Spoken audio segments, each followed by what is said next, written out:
ਗੁੜ ਬਣਾਉਂਦੇ ਸਾਨੂੰ 50 ਸਾਲ ਹੋ ਗਏ। ਪਹਿਲੇ ਵੱਡੇ ਬਣਾਉਂਦੇ ਰਹੇ, ਫਿਰ ਅਸੀਂ ਬਣਾਉਣ ਲੱਗ ਪਏ ਆ। ਬਾਬਾ ਦਾਦਾ ਸਾਰੇ ਕਰਦੇ ਆਏ ਆ, ਇਹੋ ਹੀ ਕੰਮ ਕੀਤਾ ਅਸੀਂ। ਕਮਾਦ ਨੂੰ ਵੇਲਣੇ ਤੇ ਲੈ ਆਂਦਾ ਤੇ ਉਹ ਵੇਲਣੇ ਵਿੱਚ ਲਾ ਕੇ ਉਹਦੀ ਰਸ ਕੱਢ ਲੈਣੀ, ਜੂਸ ਬਣਾ ਲੈਣਾ ਉਹਦਾ।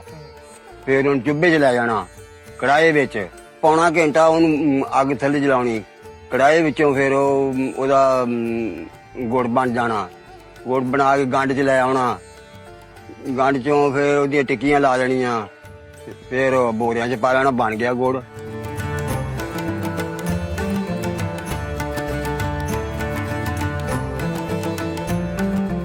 ਇਹ ਸਾਡੇ ਵੱਡੇ ਪਹਿਲੋਂ ਬੱਚਿਆਂ ਨਾਲ ਪੀੜਦੇ ਹੁੰਦੇ ਕਮਾਦ। ਬਾਕੀ ਹੁਣ ਜਦੀਦ ਦੌਰ ਆ, ਹੁਣ ਫੀਟਰ ਟਰੈਕਟਰ ਇਹਨਾਂ ਨਾਲ ਪੀੜਦੇ ਆ।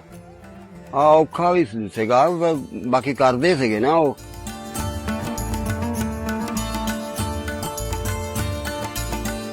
ਚੰਗਾ ਬਾਬਾ ਜੀ, ਬਹੁਤ ਮਿਹਰਬਾਨੀ। ਅੱਛਾ ਜੀ। ਆ ਗੁੜ ਦੇ ਕਿੰਨੇ ਪੈਸੇ ਹੋ ਗਏ?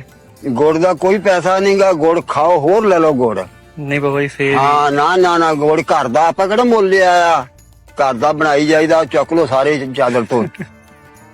ਨਹੀਂ ਹਾਂ ਬੋਰਾ ਭਰ ਲੋ, ਆਪਾਂ ਨੂੰ ਕੋਈ ਨੀ, ਅੱਲਾ ਨੇ ਦਿੱਤਾ ਬਥੇਰਾ।